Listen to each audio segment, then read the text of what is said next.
শরীয়তের বিধান মানে না, দুনিয়ার মধ্যে অন্যায় জুলুম ব্যভিচার করে।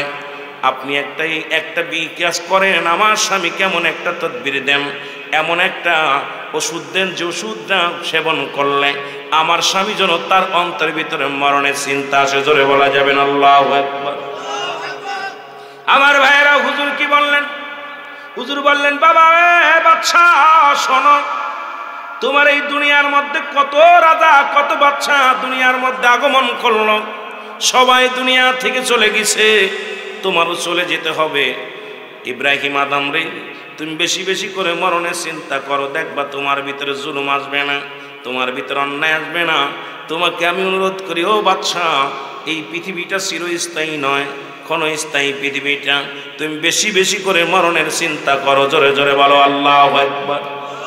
উনি একটা মালা বানাইলেন, স্বর্ণের মালা, 100 তসবিহ দিয়া মালা বানাইয়া রাত্রে পড়ে মউত মউত মউত মউত, সকালবেলা পড়ে মউত মউত মউত, কিন্তু মুখে মুখে মউত মউত বলে, অন্তরের ভিতরে মরণের কোনো চিন্তা নাই।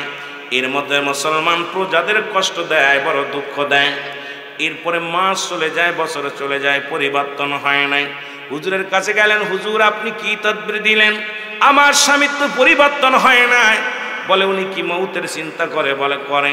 রাত্রে যখন ঘুমাইতে যায় 100 বার বলে মৌত, 100 বার বলে মৌত, সকালে 100 বার বলে মৌত, কিন্তু মরণের চিন্তা করে নাই। এবার আল্লাহর বন্ধু, ও মুসলমান শোনো, আল্লাহওয়ালা ব্যক্তি ডাকতে বলে, ও বাদশা ইব্রাহিম আদম, একটা অনুরোধ করব, আমি একটু দেখতে চাই এই রাজ্যের এই চেয়ারটার মধ্যে একটু বসতে চাই, দেখি আপনার চেয়ারের দোষ কি নাকি আপনার কপালের দোষ। কেন আপনি অন্যায় পথ থেকে ফেরেন না? প্রতিদিন কত মানুষের জানাজা পড়েন, কত দাদার জানাজা পড়লেন, বাবার জানাজা পড়লেন, মায়ের লাশকে কবরে রাইখা দিয়া গো যুবক, বাবার লাশ কবরে শোয়ানোর পর পরিবর্তন হইলি না, মায়ের লাশ কবরে শোয়াও পরিবর্তন হইলি না, সুদ ছাড়তে পারলি না, ঘুষ ছাড়তে পারলি না, এই দুনিয়া ছাড়তে পারলি না, কত আপনজনদের কবরে শোয়া দিলি। একবার কি অন্তরের ভিতরে জাগে না, আল্লাহ আমার লাশটা কে নামাইবে কবরে? ওই কবরে যাইতে হবে আল্লাহ, ওই কবরের ভয় অন্তরে ঢুকায়া দাও। জোরে জোরে চিল্লায় বলা যাবে না আল্লাহু আকবার। আমার ভাইরা, আমার বন্ধুরা, কথাটা বলে আমি আলোচনায় যাই। বললাম তো 3টে বিষয় যেহেতু আলোচনা, কবর, মৌত, কবর আর হাসরের ময়দান, আল্লাহ যেন কবুল করে আলোচনা যেন করতে পারি যে বিষয় আমি বলতেছিলাম। এবার হুজুর ডাকতে বলে, বাদশা রে, তোমার কপালের দোষ নাকি তোমার চেয়ারের দোষ? দেখি এই চেয়ারটা আমাকে দাও, কয়টা দিন আমি বসে দেখি। হুজুর কয়, না, ওনাকে বিশ্বাস করা যাবে না, যদি আপনি বিশ্বাস করেন তাহলে আর রাজত্ব ফিরে পাবেন না। ও মুসলমান শোনো, যেমন আমাদের বাংলাদেশের অবস্থা হয়েছিল, সবাই মিলে ফখরুদ্দিনকে বসাইল তত্ত্বাবধায়ক সরকার, ও আর নামতে চাই না, কারণ গদিটা পাইলেই মজা লাগে। এই গদি যে কত মজা, এই দুনিয়ার মধ্যে চেয়ার কেউ ছাড়তে চায় না। জোরে বলেন ঠিক কি না? এর 3 মাসের গদি নিয়ে গেল 2 বছরে। এখন যত সরকারি আসে কয় আর কাউকে বিশ্বাস করা যায় না। জোরে বলেন ঠিক কি না? ওই বলকের বাচ্চার একই অবস্থা, মনে রাখবেন কথাগুলো গো, একটু লক্ষ্য করে শুনবেন বাবা। এবার বলে, হুজুর যদি গদি ছেড়ে দেন, হুজুরে বিশ্বাস করা যাবে না, গদি ছাড়বে না। ও আমার বাবারা, আমার লক্ষ্য করেন। এবার বলেন, হুজুর আমাকে একটা দিনের জন্য শুধু বসতে দেন, একটা দিনের জন্য। আল্লাহর মুসলমান, আল্লাহর পাগল, রাসূলের পাগল চেয়ারের মধ্যে বসতে দিলেন। বসতে দেওয়ার পর বলে, আমি কে? বলে, আপনি হলেন ইমাম সাহেব। হুজুর কয়, না না, যেহেতু এই গদিটা হলো রাজার চেয়ার, রাজ সিংহাসন, এখানে আমি বসেছি, এখন থেকে আমি হলাম রাজা, আপনি হলেন প্রজা। জোরে জোরে চিল্লায় বলা যাবেন আল্লাহু আকবার। ইব্রাহিম আদম হয়ে গেলেন প্রজা, মসজিদের ইমাম হয়ে গেলেন রাজা। উঠেই বসিয়া বলেন, আমি হুকুম দিলাম, তাড়াতাড়ি মুসলমান শোনো, বলকের বাদশা ইব্রাহিম আদমকে গ্রেফতার করো। জোরে জোরে চিল্লায় বলা যাবে না আল্লাহু আকবার। এবার গ্রেফতার করবে, কে করবে? ডাক দিলেন উজির, তাড়াতাড়ি গ্রেফতার করো। উজির কয়, সারা জীবন যার হুকুম মেনে আসলাম, তার হাতে কেমনে রশি পরাইব? এটা সম্ভব নয়, এটা সম্ভব নয়। জোরে বলো আল্লাহু আকবার। কয়, আমি রাজা যেহেতু হুকুম দিছি, আমার হুকুম মানতে হবে, না হয় তোমাকে শিরচ্ছেদ করা হবে। উজির ভয়ে ভয়ে সে রাজার হাতের মধ্যে হ্যান্ডকাপ পরাইলেন, পড়াইয়া বলে, নিয়ে আসো জল্লাদ। কোথায় রে? জল্লাদ আসো। জল্লাদ আসলেন, জল্লাদকে বলে, তরবারি ধরো। একটা কবে বলকের বাদশা ইব্রাহিম আদমকে দুনিয়া থেকে বিদায় করে দিবা। যখন আমি হুকুম দিব 1 থেকে 3 গুনতে গুনতে যখন 3 বলে ফেলবো, তখনই দুনিয়া থেকে চির বিদায় করে দিবা। বাদশা, মুসলমান শোনো। বলকের বাদশা ইব্রাহিম থরথর করে কাঁপন শুরু করেছে, দরদর করে চোখের পানি ঝরা শুরু করেছে। মুসলমান শোনো, চোখের পানিগুলো পড়ে দরদর করে ঘাম ঝরা শুরু হয়েছে। আরে ইব্রাহিম আদমকে হুজুর জিগায়, বলকের বাদশা ইব্রাহিম,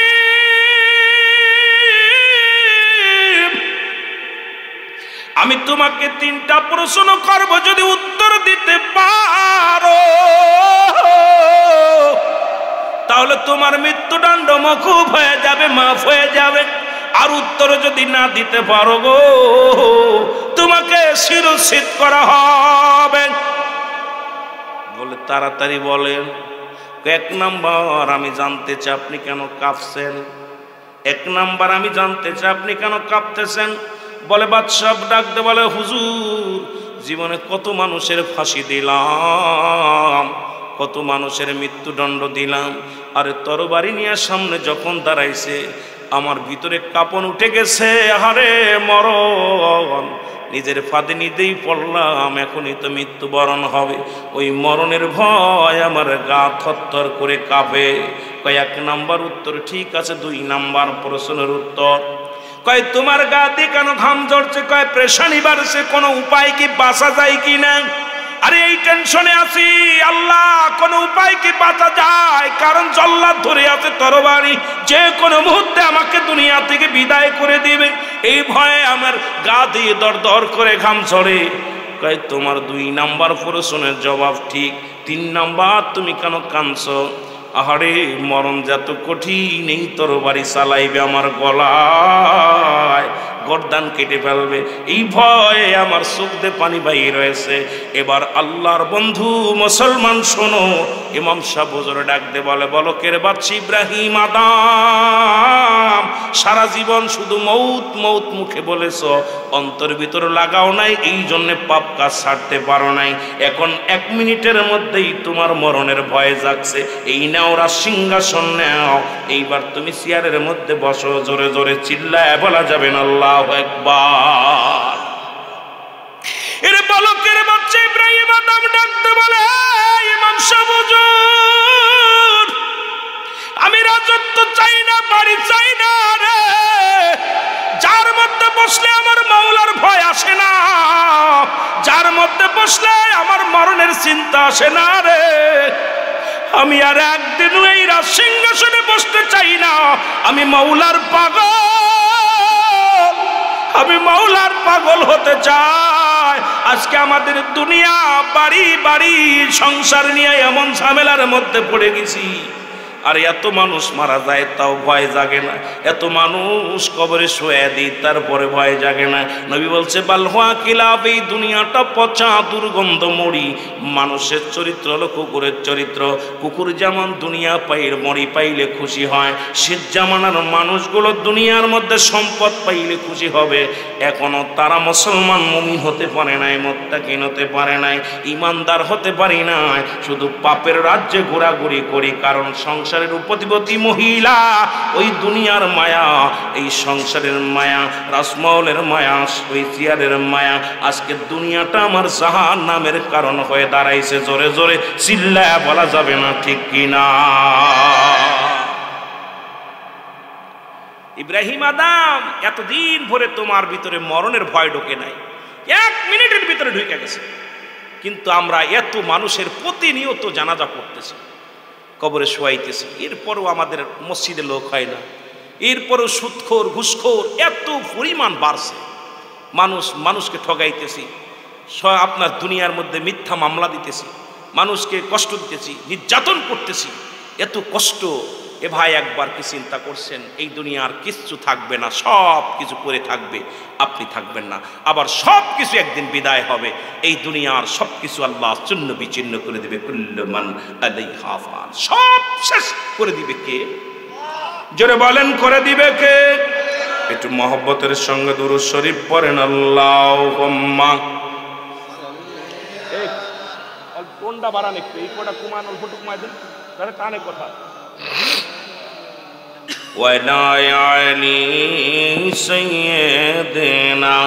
আর একটু বাড়ান, টোনটা একটু বাড়ান, ইকুয়াল একটু বাড়ান। আল্লাহুম্মা সাল্লি আলা মদিনা যাইতে পারলাম না, মদিনা দেখতে পারলাম না, মদিনা যাইতে পারলাম না, মদিনা আমি অসহায় তাই এত দূরে রই, বলো অসহায় তাই এত দূরে রই, দূর থেকে সালাম জানাই, শুধু দূর থেকে জানাই, মদিনা যাইতে পারলাম না, মদিনা। আরো জোরে বলেন, মদিনা যাইতে পারলাম না, মদিনা। মদিনার নাম কত মধু,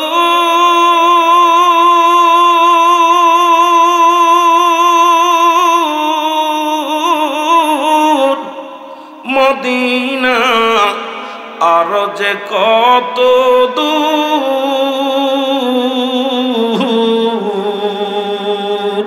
আর ওই মদিনার পথের ধুলি, বলো ওই মদিনার পথের ধুলি মাখতে পারলাম না, মদিনা মারহাবা জোরে, মদিনা দেখতে পারলাম না, মদিনা যাইতে পারলাম না, মদিনা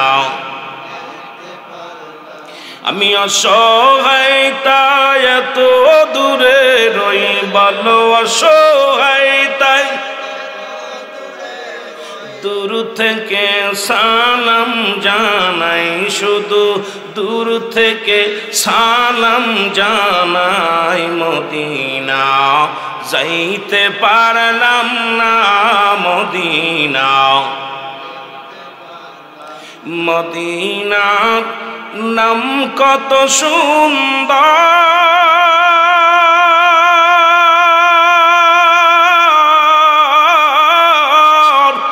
মদিনা কেড়ে সে অন্তর,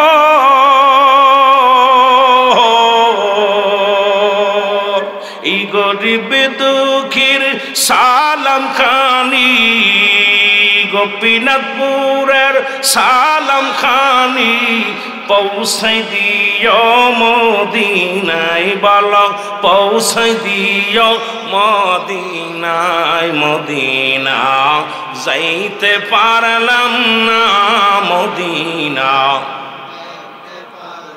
আরো জোরে বলেন, মদিনা যাইতে পারলাম না, মদিনা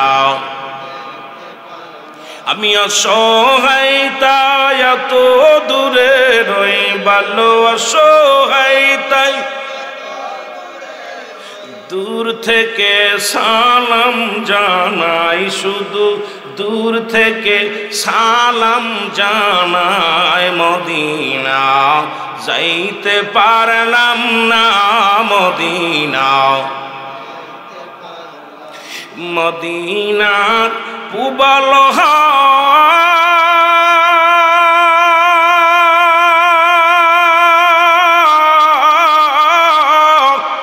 পশ্চিমে কই রাসে ধাওয়া এই গরিব দুঃখীর সালাম খানি গরিব দুঃখীর পৌঁছাই দিও মদিনায় বালা পৌঁছাই দিও মদিনায় মদিনা যাইতে পারলাম না মদিনা এ দুনিয়ার মুসলমান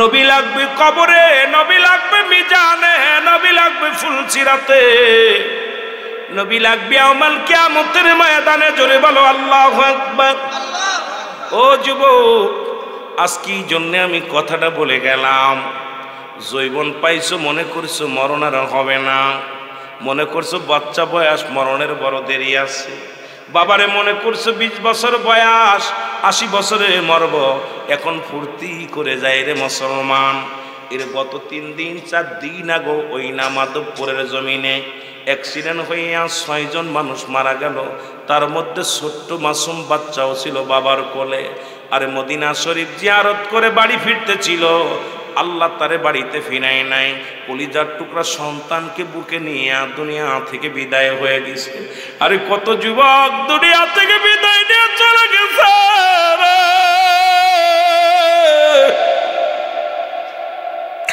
এক নম্বর বিপদ হলো মানুষের মরণ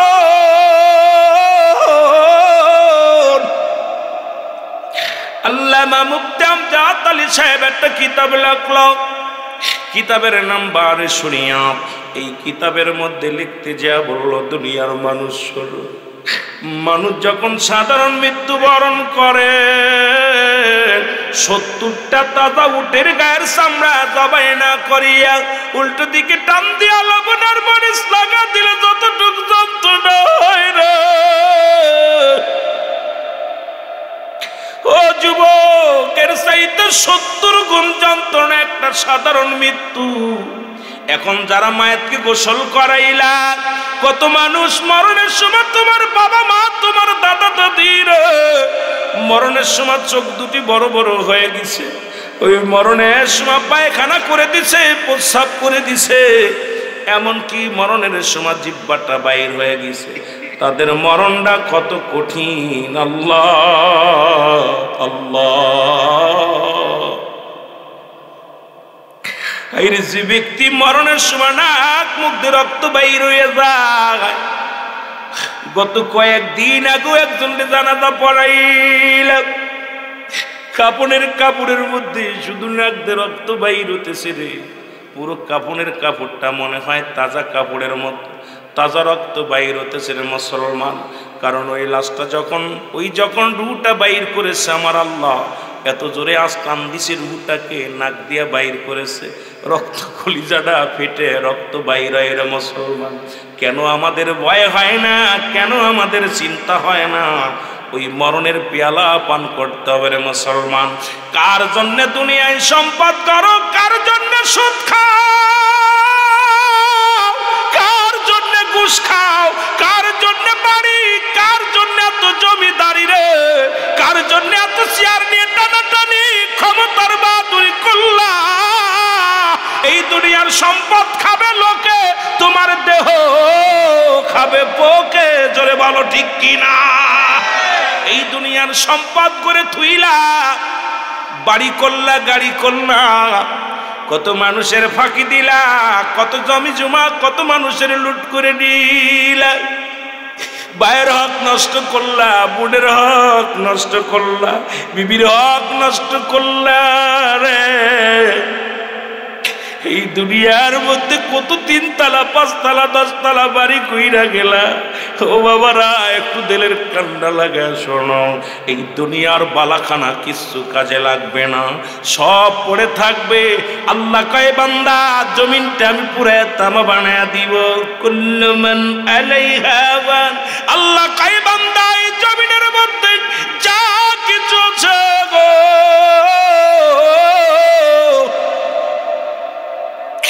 আমি আল্লাহ এই জমিনটা পুরো তামা বানায়া এই জমিনের মধ্যে যত পানি আছে পানিগুলো পুড়ে ছাই বানিয়ে দিব। যেদিন কিচ্ছু বলতে কিচ্ছু থাকবে না, সেদিন থাকবো শুধু আমি আল্লাহ। কেন অন্তরে ভয় হয় না রে মুসলমান?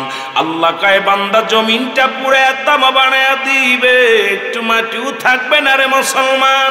এই মাটির জমিনটা পুড়ে ও মুসলমান একটু পানিও পাবি না, সব পানি পুড়ে হয়ে যাবে ছাই।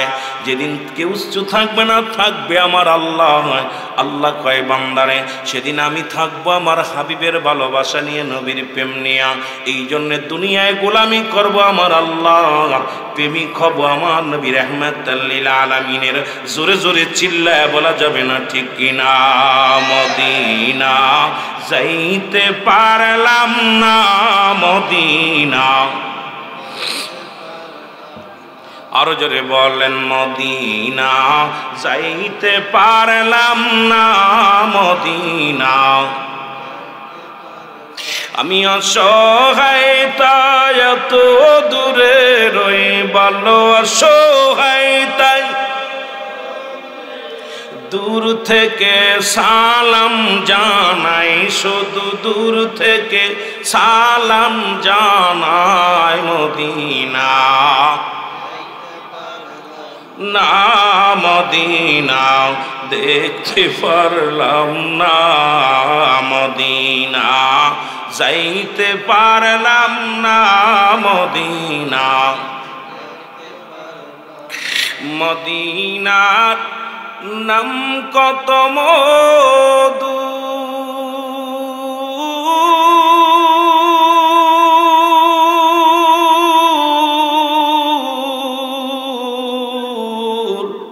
মদিনা আর যে কত দূর। ওই মদিনার পথের ধুলি, বলো ওই মদিনার পথের ধুলি মাখতে পারলাম না, মদিনা যাইতে পারলাম না, মদিনা।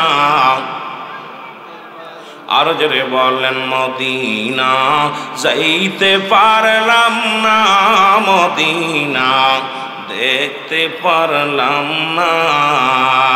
লা ইলাহা,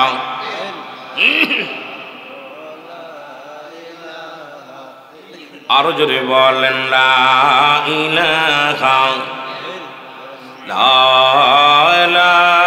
ইলাহা। অল্প আনবেন, এত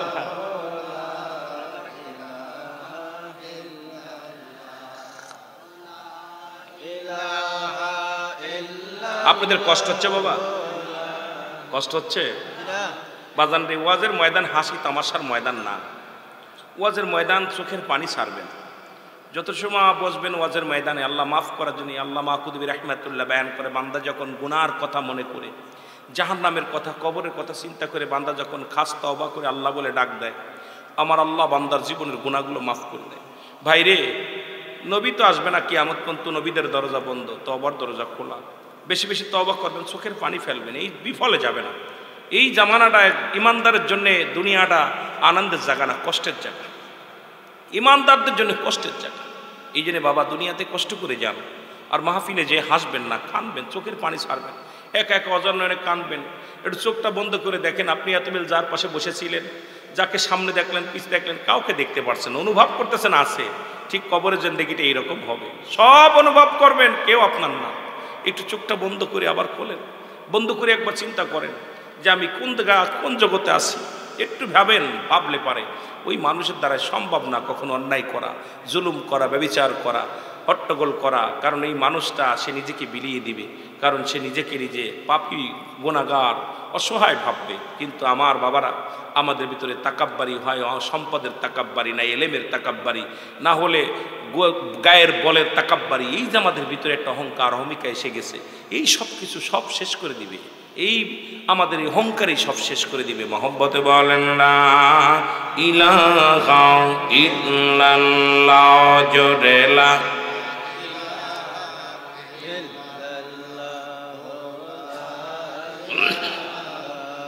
আর জোরে বলেন লা ইলাহা ভাইজান মগার মনের বেদনা আয় হায় বুঝাইলে কেউ বোঝে না বলেন মগার আইরে বুঝাইলে কেউ বোঝে না আইরে শোনাইলে কেউ শোনেন না বলেন শোনাইলে কেউ ওগো শোনেন শাহে মদিনা লা ইলাহা আয় হায় জোরে লা ইলাহা মহব্বতে লা ইলাহা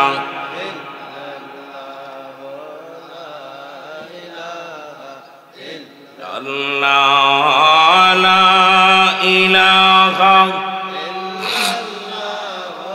মুহাম্মাদুর রাসূলুল্লাহ সাল্লাল্লাহু আলাইহি ওয়াসাল্লাম।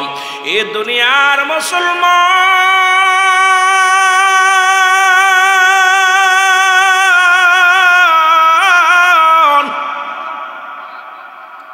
ঈসা ইবনে মরিয়ম আলাইহিস সালাম ডাকতে বলে বাবা ঈসা রে আমি তোর মা, আমার জন্য কিছু ফলের ব্যবস্থা করো, ফল খাইতে মন চায়। ঈসা নবী ফল কেনার জন্য রওনা হয়ে গেলেন। আজরাইল আলাইহিস সালাম ঈসা নবীর মার কাছে হাজির। আজরাইল এসে সালাম দেয়, আসসালামু আলাইকুম মরিয়ম। মরিয়ম ওয়ালাইকুম আসসালাম, কে তুমি? আজরাইল আলাইহিস সালাম কয় ঈসা নবীর মা, আমি হইলাম মালাকুল মউত আজরাইল। আল্লাহ কার দ্বারে যেন আজরাইল চলে আসবে। ও মালিক, ওই আজরাইলটা যাদের পাশে দিবা আমাদের গুনাহ মাফ করে দিও গো। আজরাইলকে যেদিন পাশে দিবা জবানে কালেমা জারি করে দিও। আজরাইলকে যেদিন আমার কাছে পাঠায় দিবারে আল্লাহ, ওদিন আমাদের মৃত্যুর যন্ত্রণা সহজ করে দিও। জোরে বলো আল্লাহ। আজরাইল ডাকতে বলে মরিয়ম, রব্বি করিম আমারে পাঠাইছে, এখনই তোমার চলে যেতে হবে। মা মরিয়ম ডাক দিক, আজরাইল রে আমাকে একটু সুযোগ দাও, আমার কলিজার টুকরা সন্তান, আমার মারা যারা ওয়াজ শোনো সবাই খেয়াল করো। আর আজরাইল কখন যেন চলে আসবে, কোন মুহূর্তে যেন চলে আসে। রাতের অন্ধকারে শুয়ে আছো, আজরাইল হাজির। নামাজে সিজদায় গেছো, আজরাইল হাজির। খানা খাইতে বইছো, আজরাইল হাজির। বসে আছো, আজরাইল হাজির। রাস্তাঘাটে চলতেছো, আজরাইল হাজির। বসে আছো, দাঁড়াই আছো, আজরাইল হাজির। বিমানে উঠছো, আজরাইল হাজির। বিদেশে গেছো, আজরাইল হাজির। মাঠে গেছো, আজরাইল হাজির। গোসল করতে নামছো, আজরাইল হাজির। কারণ যেখানেই দরকার, যেখানেই তোমার হুকুম হয়ে যাবে, সেই জমিনের মধ্যেই তুমি পড়ে যাবা, পালানোর কোনো পথ নাই। জোরে বলো ঠিক কিনা? আর একটু জোরে জোরে চিল্লায় বলা যাবে না ঠিক কিনা? আজরাইল থেকে পালানোর কোনো পথ আছে? কথা বলেন, কোনো ওষুধ আছে? দুনিয়ায় করোনা ভাইরাসের মুসলমান ভ্যাকসিন বাইর হলো, ওই যে জন্ম থেকে শুরু করে মৌতের কথা শুনলাম, আজ পর্যন্ত মরণ রোগের কোনো ভ্যাকসিন পাইলাম না রে। মরণ রোগের কোনো ওষুধ পাইলাম না। এই মরণ রোগের কোনো ওষুধ পৃথিবীর কোনো মানুষ দিতে পারবে না। কারণ এই আল্লাহ রাব্বুল আলামিন হলো স্রষ্টা, আমরা সৃষ্টি। সৃষ্টির মৃত্যু আছে, স্রষ্টার মৃত্যু নাই। সুতরাং সৃষ্টি জগতে যা কিছু আছে সব কিছু শেষ হয়ে যাবে। জোরে বলেন ঠিক কি না? আর একটু জোরে জোরে চিল্লায় বল আল্লাহু আকবার। আপনাদের তাবারক আছে? মাহফিল তাবারকের ব্যবস্থা আছে? নাই, এই জন্য মনে হয় গলায় জোর নেই। বাবারে যারা বসে আছেন, আপনারা জানেন রুহুল আমিন সিদ্দিকীতে যত আপনার আওয়াজ দিবেন তত আমার স্পিরিট বাড়বে। কেন আমি মাগুরা থেকে ঢাকায় 250 কিলো দূর, এত দূর থেকে আপনারা আমাকে নিয়ে আইছেন। আমি এত বড় আলেম না, আমি বন্যওয়ালা না, জান্নেওয়ালা না, আমার ভিতরে কোনো এলেম নাই। শরিয়াতের ডিগ্রি যেগুলো নিছি এই ডিগ্রিকে আমি মূল্যায়ন করি না, কারণ যত ডিগ্রি আমার যেগুলো দরকার, স্কুল কলেজের ডিগ্রি এগুলো আমার আছে। মাদ্রাসার ডিগ্রি তাও 2nd ক্লাস পাইনি, সব 1st ক্লাস। এটা আমার গর্ব, আমি গর্ব করি না। আমি 2nd ক্লাস চোখে দেখি নাই, সব 1st ক্লাস। তবে কষ্ট হলো একটাই, সেটা কি বোঝেন? আমার সবচেয়ে বড় ডিগ্রি আমার আপনাদের দোয়া, সবচেয়ে বড় ডিগ্রি আমার মদিনাওয়ালার ভালোবাসা, সবচেয়ে বড় ডিগ্রি আল্লাহ যদি বলাই বলতে পারি, আর আপনারা দোয়া করলে একটু ভালোবাসা দিলে কথা বলতে পারবো। কারণ আমার ভিতরে সেই ফকর নাই, এলেম অর্জন যা করছি আমি নিজেই চলতে পারি না, বলার মতো হেকিম নাই, বুদ্ধি নাই, মহব্বত নাই, সাহস নাই, কিচ্ছু নাই। এই সুন্নিয়াত ভাইরা আপনারা একটু দোয়া করেন, তাকায়া পাগলের দিকে তাকায়া, এই পাগলটার দিকে মদিনাওয়ালা একটু নিক দয়া করলে আল্লাহ রব্বুল আলামিন কিছু কথা বলার সুযোগ দেয়, তাই বলতে পারি। এই জন্য আপনারা একটু ভালোবাসা দিবেন। আপনারা তো সব জান্নাতি মানুষ, আপনাদের দোয়া না থাকলে আমার অন্য বক্তা বলতে পারে কথা, আমি বলতে পারি না, কারণ আমার ভিতরে সে এলেম নাই। আমার ভিতরে সবচেয়ে বড় পাওয়া হলো আপনাদের দোয়া। মহব্বতের সঙ্গে দুরূদ শরীফ পড়েন, আল্লাহুম্মা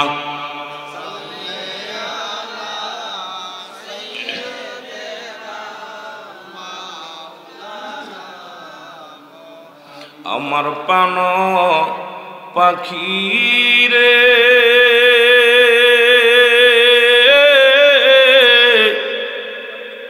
আমার কালো মা